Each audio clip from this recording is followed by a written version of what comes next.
Subscribe करें और देखें फ्राइडे, एक दिल दहला देने वाली हॉरर स्टोरी। बिना घबराए बेल आइकॉन प्रेस करना ना भूलें।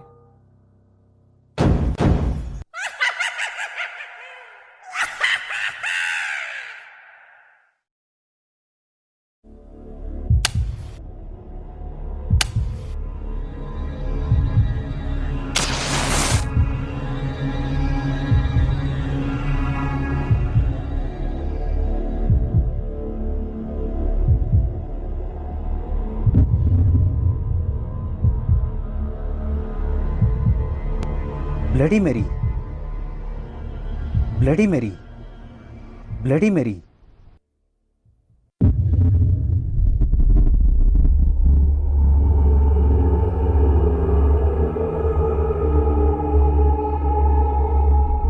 इस कहानी के लेखक है संजय कामले।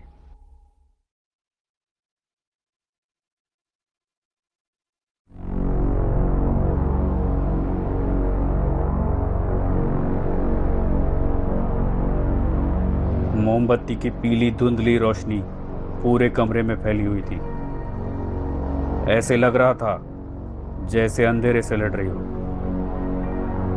मैं अपने बेड पर बैठकर मोबाइल में अपनी कहानी का नोटिफिकेशन चेक कर रहा था। वो आईने के सामने आराम कुर्सी में बैठी हुई थी। उसके हाथ में कुछ था जिसे सहलाते हुए वो आराम कुर्सी पर बैठे बैठे बोली, तुम्हें क्या लगता है रात के 2:30 से 3:30 के समय हाथ में अगर मोमबत्ती लेकर ब्लडी मेरी, ब्लडी मेरी, ब्लडी मेरी ये नाम अगर पुकारा जाए तो सच में ब्लडी मेरी आती है?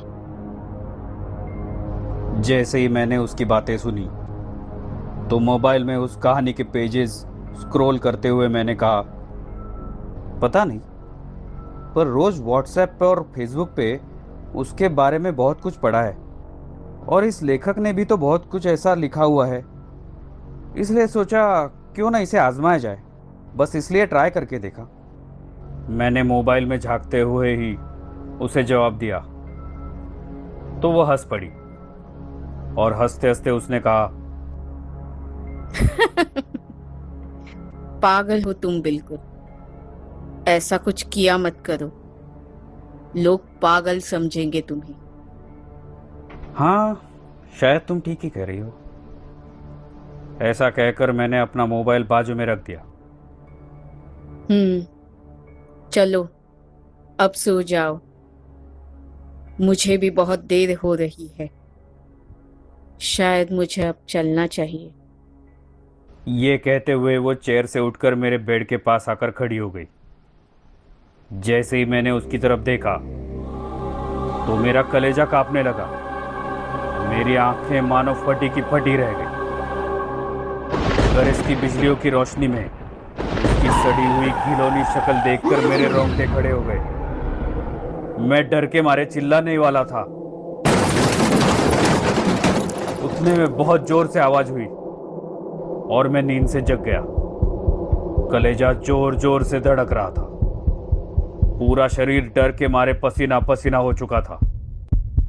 बाप रे, कितना भयानक सपना था। डर पूरे शरीर में जहर की तरह फैला। धड़कते हुए कलेजे के साथ मैं लाचार होकर बेड पर बैठा हुआ था। चारों ओर देखा तो लाइट्स बंद थी। दरअसल सोने से पहले मैंने ही बंद कर दी थी, पर मोमबत्ती की पीली धुंधली रोशनी चारों ओर फैली हुई थी। खिड़की के पर्दे और मोमबत्ती के जोत एक साथ झूल रहे थे। मोमबत्ती पूरी तरह से अब खत्म हो गई थी। उसकी अब सिर्फ बाती बची हुई थी। वो अब किसी भी समय बुझ सकती थी।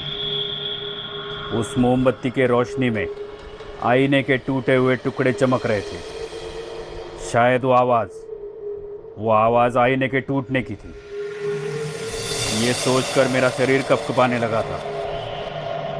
अचानक मेरे मन में ख्याल आया, ब्लडी मैरी। कुछ देर पहले आईने के सामने 3 बार ब्लडी मैरी का नाम पुकारा था, तो क्या वाकई ब्लडी मैरी आई थी सपने में? ऐसा सोचते ही कलेजा कपकपाने लगा। डर के मारे बेड से उठने की हिम्मत भी नहीं हो रही थी।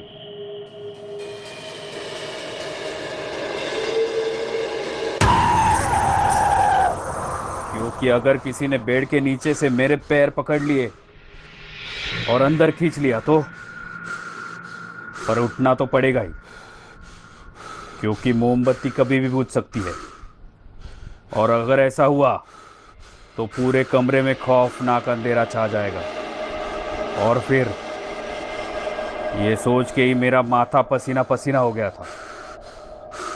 मैं बेड से उठकर लाइट्स ऑन करने के लिए बढ़ने लगा।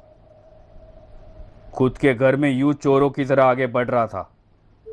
आखिर गलती तो मेरी ही थी। मुझे ही भूत बुलाने के शौक चढ़े थे। सामने के दीवार पर घड़ी में अब 3:20 AM हो चुके थे।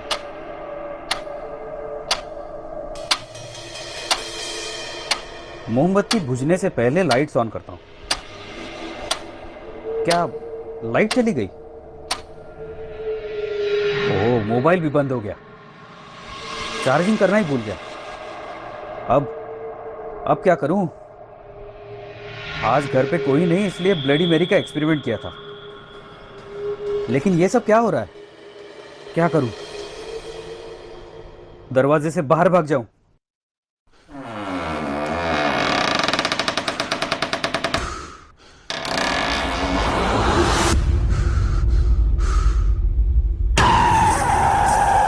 नहीं, अगर वो दरवाजे के बाहर हुई तो? ओ माय गॉड, नहीं। आखिरकार मोमबत्ती बुझ गई। चारों ओर अंधेरे ने कब्जा कर लिया।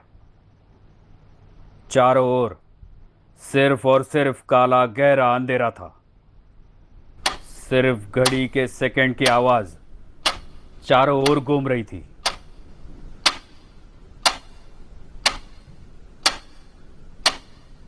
उस सन्नाटे में घड़ी के आवाज के अलावा और भी कुछ आवाजें आ रही थी, बिल्कुल स्पष्ट, कुछ अजीब सी। मेरे पीछे से मुझे कुछ आवाजें आ रही थी। मैं सुन नहीं पा रहा था, लेकिन कुछ आवाजें जरूर थी। कान के पीछे ठंड महसूस हो रही थी और कुछ अजीब शब्द अब स्पष्ट हो रहे थे और भी स्पष्ट हो रहे थे। आईना तो टूट गया, अब मैं वापस कैसे जाऊं?